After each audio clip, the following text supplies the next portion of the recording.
어릴 적에 술래놀이, 숨바꼭질을 하고 놀았습니다. 경비를 위해서 순찰하던 사람을 옛날에는 술라라 했다고 합니다. 이 술라라는 이제 말에서 술래놀이라는 말이 유래했다고 합니다. 술라길이라는 길이 있어요. 서울에 가보면 지금 길 이름이 다 바뀌었잖아요. 그러니까 술라길. 예전에 조선시대 때 순찰을 돌던 길을 그 길을 이제 회복해서 말을 그렇게 만드는 것이죠. 우리가 술래 잡기를 뭐 안 해본 사람은 없겠지만 술래가 되면 전봇대에 두 눈을 가리고 숫자를 세게 됩니다. 보통 20이나 30까지 큰 소리로 숫자를 셉니다. 그러면 그 사이에 다른 아이들은 이제 적당한 곳에 몸을 숨깁니다. 그 현상을 보면 술래는 가로등 불빛이 있는 환한 곳에 있게 됩니다. 그리고 숨은 아이들은 어두운 곳에 숨게 됩니다. 숨은 아이들은 환한 곳에 있는 술래의 움직임을 엿볼 수는 있습니다. 그러나 술래는 숨어 있는 아이들을 볼 수는 없습니다. 어둠 속에 있어야 빛이 보이는 법입니다. 어둠 속에 꿈이 있다는 말이 있습니다. 키신저의 말인데요. 참 새겨볼 말이죠. 위대한 사람들은 고난과 역경을 통해 더욱 멋지고 아름다운 인생을 만들어 갑니다. 오늘 본문에 게네사렛 호숫가에 배가 두 척이 있는데 많은 사람들이 몰려와서 그들에게 설교하시기 위하여 예수님은 그 두 척 중에 한 척의 배에 올라타시게 됩니다. 예수님이 타신 그 배의 주인은 시몬 베드로였습니다. 어부인 시몬은 그날 밤새도록 그물질을 하였지만 허탕이었습니다. 허탕질은 힘이 빠지게 합니다. 사람을 좌절하게 만듭니다. 낙심하게 만듭니다. 그렇게 본다면 허탕은 나쁜 것입니다. 그러나 허탕질이 과연 나쁜 것만 있을까요? 아닌 것입니다. 나중에 보면 이 허탕 때문에 시몬은 예수님의 훌륭한 제자가 됩니다. 만약 그날도 여전히 그물질을 해서 고기를 많이 잡았다면 어떻게 되었을까요? 오늘 본문에 보면 예수님께서 시몬에게 깊은 데로 가서 그물을 내려 고기를 잡으라 이렇게 말씀하셨을 때 만약 시몬이 그날 고기를 많이 잡은 상태였다면 예수님의 말씀이 귀에 들어오지 않았을 것입니다. 자신만만했을 것입니다. 남의 도움이 전혀 없어도 나는 고기를 잡을 수 있다는 자신감이 있었을 것입니다. 성공 가도를 달리고 있는 사람들은 대개 이런 자신감으로 세상을 살아갑니다. 세상이 만만합니다. 사는 방법이 보입니다. 돈 버는 방법이 보입니다. 자신의 능력이면 충분합니다. 더 이상 남의 손을 빌릴 필요가 없습니다. 이런 사람들은 교회는 다니지만 하나님의 도움도 별로 필요 없습니다. 그래서 기도도 하지 않습니다. 시몬도 그렇습니다. 그날 만약 시몬의 배가 만선이었다면 그렇습니다. 그러나 그날은 왠지 시몬의 배가 비어 있습니다. 쓸쓸합니다. 외롭습니다. 아무것도 없습니다. 힘이 빠집니다. 살아갈 의욕이 없습니다.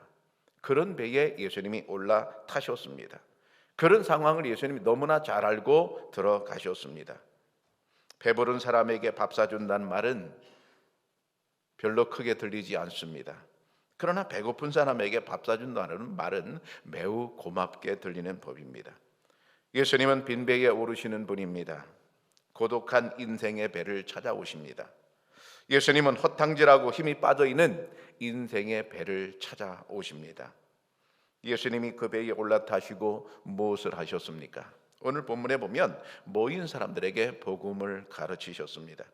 가르침을 받는 많은 사람들 중에 유독 시몬의 얼굴이 여러분 우리 눈에 들어와야 합니다. 시몬의 얼굴을 크로즈업해서 가만히 보면 다른 사람보다 훨씬 더 집중해서 예수님 말씀을 들었을 것입니다. 왜 그럴까요? 그 배가 자기 배이기 때문에 그렇습니다. 여러분 교회를 다니되 제3자로 교회를 다니지 마십시오. 쇼핑하듯 설교를 듣지 마십시오. 우리가 진정 믿음을 갖기 위해서 필요한 것은 하나님과 내가 1대1이 되어야 합니다. 아주 중요한 말입니다. 진정한 신앙이 되기 위해서 우리는 하나님과 내가 1대1이 되어야 합니다. 교회가 클수록 1대1 되기가 어렵습니다. 교회가 클수록 익명성이 보장되기 때문에 하나님과 1대1이 되기가 어렵습니다. 하나님과 내가 1대1이 되어야 비로소 우리는 진정한 믿음 가질 수 있는데, 그렇다면 1대1이 되려면 무엇을 어떻게 해야 되는가? 1대1이 되려면 빈배가 되어야 합니다. 허탕질을 경험해야 합니다. 파선한 사람이 되어서 성경을 읽으라는 말이 있습니다. 그리스도교는 낭패감에서 시작합니다. 예수님께서 오늘 가르치셨다는데 가르침의 내용은 성경에 나오지 않습니다. 그러나 여기 보면 이론과 실제가 이루어지고 있습니다. 4절에 보면 말씀을 마치시고 깊은 데로 가서 그물을 내려 고기를 잡으라. 두 가지가 있죠. 말씀을 하셨습니다. 그리고 그 다음에는 깊은 데로 가서 그물을 내려 고기를 잡으라, 이렇게 명령하셨습니다. 시몬의 배에서 이 이론과 실제가 다 이루어졌습니다. 여러분의 인생에서도 그런 일들이 일어나기를 축복합니다. 시몬의 배처럼 여러분의 인생의 배에 하나님의 역사가 구체적으로 나타나기를 바랍니다. 시몬이 예수님 말씀대로 깊은 데로 가서 그물질을 했습니다. 그런데 이게 웬일입니까? 그물이 찢어질 정도로 엄청난 양의 고기가 잡힌 겁니다. 예상과는 달랐습니다. 밤새도록 그물질을 했지만 고기를 잡지 못했습니다. 그런데 지금 한 번 그물질을 했는데 엄청난 양의 고기가 잡힌 겁니다. 이게 웬일입니까? 만약 베드로가 시몬이 아마추어였다면 별로 놀라지 않았을 것입니다. 그럴 수도 있지, 우연이겠지, 그럴 수 있을 것입니다. 그러나 시몬은 아마추어가 아닙니다. 전문가입니다. 전문가의 눈에 이것은 그냥 볼 수가 없는 일입니다. 우연으로 넘길 수가 없는 일입니다. 전문가이기 때문에 시몬은 더욱 놀랐을 것입니다. 그런데 놀란 시몬이 다소 의외의 반응을 보입니다. 예수님께 이렇게 말하죠. 주여, 나를 떠나소서. 나는 죄인이로소이다. 좀 이상하지 않습니까? 고기를 많이 잡았으면 그 고기에 취해서 얼씨구나 좋다, 할렐루야 그러면서 막 고기를 주워 담고 너무 좋아하고 입이 쭉쭉 벌어질 텐데, 놀랍게도 베드로는 반대의 반응을 보입니다. 주여, 나를 떠나소서. 나는 죄인입니다. 여러분, 베드로가 왜 그런 반응을 보였을까요? 예수님이 자신과 너무 다른 거룩한 분임을 깨달았기 때문입니다. 그 앞에서 자신은 너무나 부끄러운 죄인임을 알았기 때문인 것입니다. 여러분, 부끄러움이 신앙의 아주 중요한 요소죠. 윤동주 시인의 그 시를 우리는 다 알고 있습니다. 잎새에 이는 바람에도 나는 괴로워했다. 잎새에 이는 바람에도 나는 괴로워했다. 참 깨끗한 영혼입니다. 얼마나 아름다운 영혼이지. 저는 처음에 이 시를 접하고서 세상에 어떻게 이렇게 시를 아름답게 지을까 정말 놀랐습니다. 이것을 세상 세계 어디 내놔도 정말 부끄럽지 않을 만큼 아름다운 시가 아니겠습니까? 근데 마지막이 더 아름다워요. 마지막이 이렇게 되어 있습니다. 오늘 밤에도 별이 바람에 스치운다. 저는 이 구절을 너무 좋아해요. 오늘 밤에도 별이 바람에 스치운다. 별과 바람을 서로 대조하고 있거든요. 별은 한국 불변의 이상을 의미합니다. 사람은 누구나 이상을 꿈꾸고 있어요. 그런데 이상만으로 세상을 살아가는 건 아니죠. 세상은 현실이라는 게 있죠. 그게 바로 바람입니다. 바람은 바람이 불어올 때 얼굴과 몸으로 바람을 맞습니다. 때로는 차갑고요, 때로는 힘겹습니다. 그게 현실입니다. 우리 인간은 별을 바라봄과 동시에 바람을 맞으면서 삽니다. 이상과 현실 속에서 괴로워합니다. 그 말이 바로 오늘 밤에도 별이 바람에 스치운다. 가로 열고 뭐가 빠진 겁니까? 나는 괴롭다가 빠진 겁니다. 빠졌기 때문에 아름답죠. 시인들로 하여금 그것을 집어넣게 하는 거죠. 빠졌기 때문에 정말 이 시가 아름다운 겁니다. 오늘 밤에도 별이 바람에 스치운다. 가로 열고 그래서 나는 오늘도 괴롭다. 이 말이거든요. 근데 그 괴롭다는 말이 어떤 말입니까? 영혼이 괴롭다는 말입니다. 죄 때문에 영혼이 괴롭다는 말입니다. 그게 부끄러움이죠. 진짜 부끄럽다는 말입니다. 공자가 어느 날 길을 가다가 길가 숲속에서 똥을 놓고 있는 사람을 발견했습니다. 제자에게 저 사람을 데려오라 했습니다. 그 사람이 공자 앞에 왔을 때 공자가 심한 소리로 나무랬습니다. 그 사람 부끄러워서 얼굴을 가리고 도망가 버리고 말았습니다. 며칠 후에 길 가운데서 똥을 놓고 있는 사람을 발견했습니다. 근데 공자는 이상하게도 그냥 지나가 버리고 말았습니다. 공자의 제자들이 궁금했습니다. 선생님, 며칠 전에는 숲속에서 똥 산 사람을 혼냈는데 이 사람은 더 나쁜 놈인데 왜 혼내지 않고 그냥 가십니까? 그 사람은 양심이 조금 남아서 혼내면 배우지만 이 사람은 양심도 없어 혼낼 필요도 없는 거야. 부끄러움의 정도가 다르다는 거죠. 오늘 이 시몬이라는 사람은 예수님의 거룩을 딱 맞닥뜨리고 나서 그 영혼이 부끄러운데 양심이 꺼리는 정도가 아닙니다. 지금 영혼이 아프고 있습니다.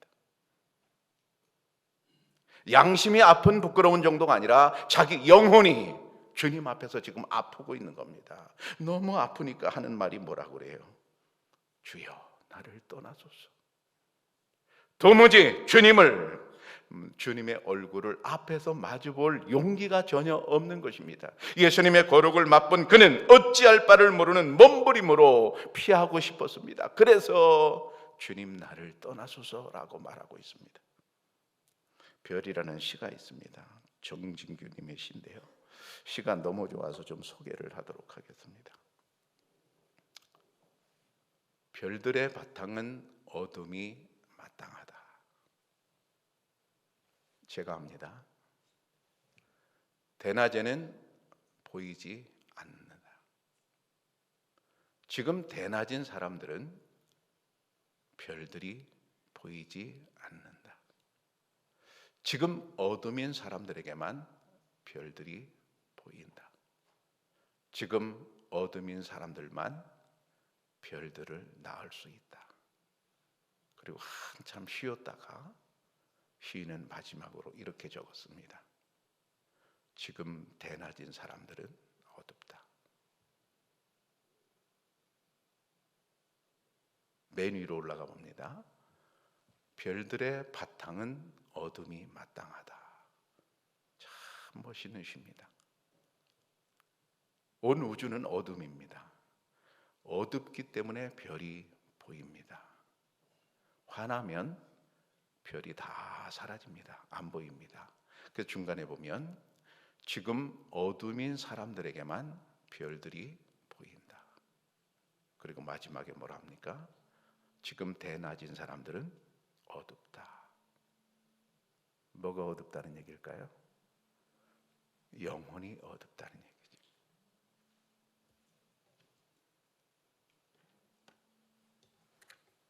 지금 대낮인 사람들은 영혼이 어두운 겁니다. 그래서 그들의 눈에는 별들이 보이지 않습니다.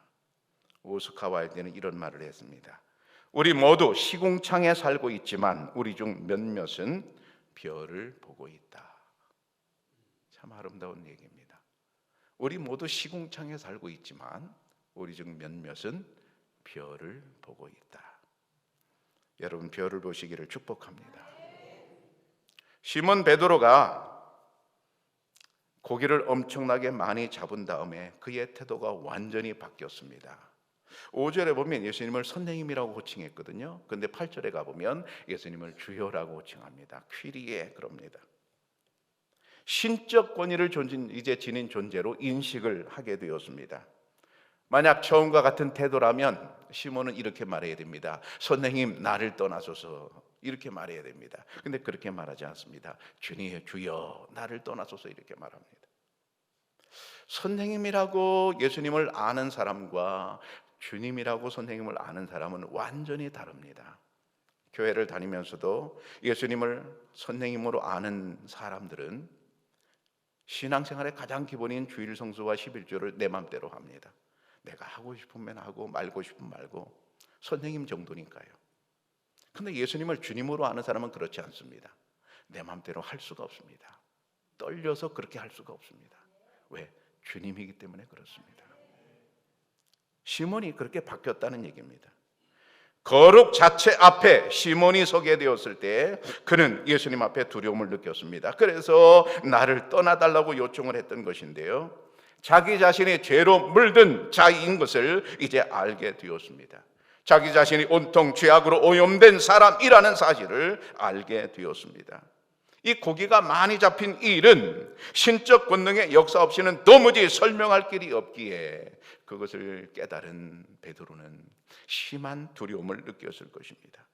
그래서 그리스도교는 낭패감에서 시작한다는 말이 옳습니다.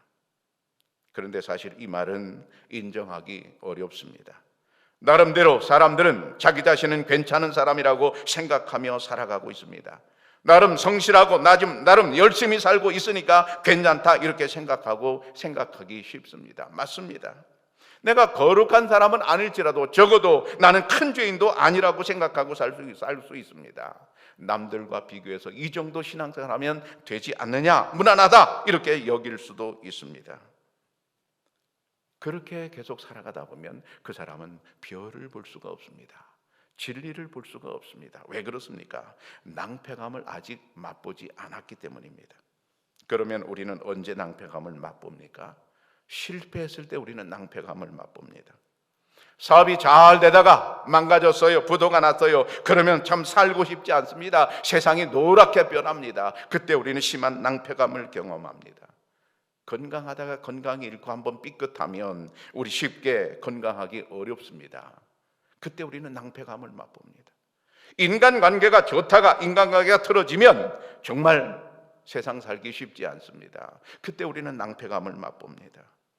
그때가 비로소 우리는 주님을 제대로 보고 나를 제대로 볼 시간인 것입니다.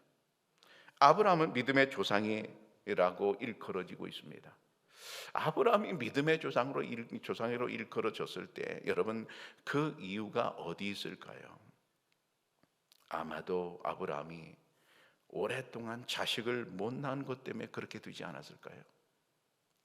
만약 아브라함이 다른 사람들처럼 아들, 딸 10명씩 이렇게 쑥쑥 낳고 평범하게 살았다면 그는 아쉬운 게 없었을 것이고 낭패감이라는 걸 맛볼 수가 없었을 것이고 그는 평범하게 그냥 살았을 것입니다. 그렇다면 아브라함이 될 수 있었을까요? 아니었을 것입니다. 남들이 다 낳는 자식을 수십 년 동안 낳지 못하는 그런 낭패감 속에서 오로지 하나님만 바라보고 믿었던 그의 믿음이 점점 깊어져 믿음의 조상이 되었습니다. 오늘 베드로는 어떻습니까? 나중에 베드로는 위대한 사도가 되거든요. 그가 위대한 사도가 되는 아름다운 신앙을 가진 것은 오늘 이런 낭패감에서 시작된 것입니다. 여러분 혹시 지금 낭패감을 느끼고 계십니까? 혹시 지금 좌절하고 계십니까? 혹시 지금 낙심하고 계십니까? 놀랍게도 지금 어둠 속에 있을 때가 기회입니다. 그 낭패감 안에서 비로소 빛을 볼 수가 있는 것입니다. 시몬은 예수님의 거룩을 마주하고서 자기 자신이 진정한 죄인임을 알게 되었습니다. 자기 자신을 제대로 본 베드로 시몬은 뭐라고 말합니까? 주여 나를 떠나소서. 여기 주여 나를 떠나소서를 오늘 우리에게 받아들이면 우리는 이렇게 할 수 있습니다. 하나님, 감히 나는 하나님 앞에 설 수가 없습니다. 하나님, 나는 감히 하나님 앞에 얼굴을 둘 수가 없습니다. 나는 감히 하나님 앞에 찬양할 수가 없습니다. 나는 감히 하나님 앞에 기도할 수 없습니다. 나는 죄인입니다. 이렇게 말하려면 어떻게 해야 됩니까?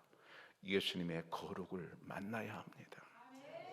그리고 그렇게 고백할 수 있습니다. 오늘 예배 시간에 예수님의 거룩과 만나기를 축복합니다. 예수님의 거룩을 만나고 두려워하는 시몬에게 예수님께서는 10절에 보면 무서워하지 말라 이렇게 말씀하십니다. 예수님은 시몬이 무서워 떠는 것을 보셨습니다. 그렇습니다. 예수님은 우리가 무서워 떠는 것을 보고 계십니다. 시몬의 인생이 달라진 것은 그의 영혼이 두려워 떨므로 시작이 되었습니다. 지금까지 시몬은 업으로 살았습니다. 그런데 이제는 그보다 훨씬 더 가치 있는 인생을 살게 되었습니다. 만약 시몬이 그날 고기를 많이 잡았다면 그냥 그 사람은 업으로 평생을 살았을 것입니다. 그런데 놀랍게도 그는 고기를 잡지 못한 이유로 인해서 사람을 낚는 위대한 어부가 되었습니다. 다른 사람의 영혼을 위해 산다는 것은 시몬의 인생에 꿈도 꾸지 못하는 일이었습니다. 그런데 그는 아주 아름다운 일을 했습니다. 인생의 중요한 터닝 포인트가 되었습니다. 여러분, 질문을 하겠습니다. 과연 이게 무엇일까요? 건물이거든요. 이 건물인데 기둥이 500개입니다. 우리 교회는 기둥이 몇 개일까요? 지금 보이는 게 6개입니다. 안 보이는 기둥도 있겠죠. 10개라고 친다면 이 건물의 기둥이 몇 개라고요? 500개입니다. 제단이 50개입니다. 그리고 조각상이 450개가 있습니다. 미켈란젤로가 완성했습니다.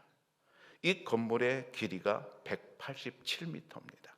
폭이 58m입니다. 2만 명이 들어갈 수 있습니다. 엄청 큰 건물이죠. 이 건물의 이름은 베드로 성당입니다. 자, 그림을 보시면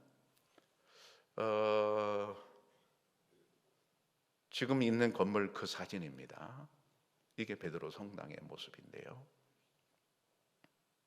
수많은 사람들이 이곳을 찾아 순례를 하게 되죠.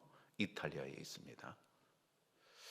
대단한 건물이죠. 안으로 들어가 볼까요? 엄청난 기둥이죠. 안으로 들어왔습니다. 천장을 보시면 금빛 찬란합니다. 금빛이 아닙니다. 금입니다. 저게 모두 금입니다. 가서 좀 긁어오실까요? 사진으로 보니까 작아 보이지만 엄청난 크기의 돔입니다. 돔이 금으로 도금되어 있습니다. 금방 우리는 궁금해요. 금이 과연 몇 돈 정도 들어갔을까요? 엄청난 양의 금이 들어갔을 것입니다. 돈으로 치면 얼마일까요? 요즘 금 괜찮지요? 돈으로 치면 어떨까요? 계산도 할 수 없을 정도로 어마어마한 돈이 들어갔을 것입니다. 이 건물의 이름을 말씀드렸는데 베드로 성당입니다. 대성당이라고 하죠. 그러면 왜 베드로 성당일까요? 저 엄청난 건물, 세계에서 최고 큰 성당입니다. 저 엄청난 건물의 이름이 베드로 성당인데 왜 베드로 성당일까요? 그의 무덤이 거기 있기 때문입니다. 베드로의 무덤이 거기 있습니다. 만약 시몬이 그날 고기를 많이 잡아서 어부로 살다가 어부로 죽었다면 저런 영광의 사람은 절대 되지 못했을 것입니다. 근데 놀라운 사실은 그날 허탕질을 했습니다. 그날 고기를 잡지 못했습니다. 예수님의 지시에 따라 고기를 나중에 많이 잡았고 그는 그 일로 말미암아 예수님의 제자가 되었습니다. 그렇다고 본다면 그날의 허탕질이 분수령이 되었습니다. 그날의 실패가 오늘의 베드로가 되었습니다. 자기 자신을 정확히 알게 된 시몬은 이전과는 질적으로 다른 인생을 살게 되었습니다. 나는 누구인가에 대한 자아 정체성이 분명하면 그 사람은 진리의 길을 걷게 됩니다. 올바른 삶의 출발점은 자신을 정확히 아는 시간입니다. 나는 죄인입니다 라고 고백한 시몬은 가치 있고 올바른 삶을 찾았습니다. 그래서 시몬이 드디어 베드로가 되지 않습니까? 여러분, 바울은 어떻습니까? 바울은 예수 믿는 사람들을 잡아다가 죽이는 것이 자기의 할 일인 줄 알았습니다. 그래서 그날도 여전히 다메섹으로 가면서 예수 믿는 사람들을 잡아 죽이려고 했습니다. 그런데 다메섹 도상에서 부활하신 예수님을 만나게 되죠. 그 장면이 성경에 이렇게 기록되고 있어요. 사울이 주의 제자들에 대하여 여전히 위협과 살기가 등등하여 대제사장에게 가서 다메섹 여러 회당에 가져갈 공문을 청하니 이는 만일 그들을 따르는 사람을 만나면 남녀를 막론하고 결박하여 예루살렘으로 잡아오려 함이라. 사울이 길을 가다가 다메섹에 가까이 이르더니 호련히 하늘로부터 빛이 그를 둘러 비추는지라. 8절에 사울이 땅에서 일어나 눈은 떴으나 아무것도 보지 못하고 그랬어요. 여기 중요한 게 사울이 그날 다메섹으로 가다가 하늘에서 빛을 이제 받게 되었는데 그 빛을 받게 되고 사울은 아무것도 보지 못했다는 사실입니다. 어둠입니다. 하나님께서 사울을 어둠 속에 집어넣으셨습니다. 그 어둠 속에서 비로소 사울은 빛을 발견합니다. 예수님을 제대로 보게 됩니다. 그리고 바울은 이렇게 고백합니다. 디모데전서 1장에 보면 죄인 중에 내가 괴수니라. 죄인 중에 내가 괴수라는 말은 무슨 말입니까? 알고 보니까 나는 엄청난 죄인입니다. 알고 보니까 그렇습니다. 다메섹 도상 오기 전까지는 뭐예요? 자기는 죄인인 줄 몰랐다는 거예요. 자기가 빛 가운데 있을 때는, 자기가 스스로 빛 가운데 있다고 여길 때는 자기가 죄인인 걸 전혀 몰랐습니다.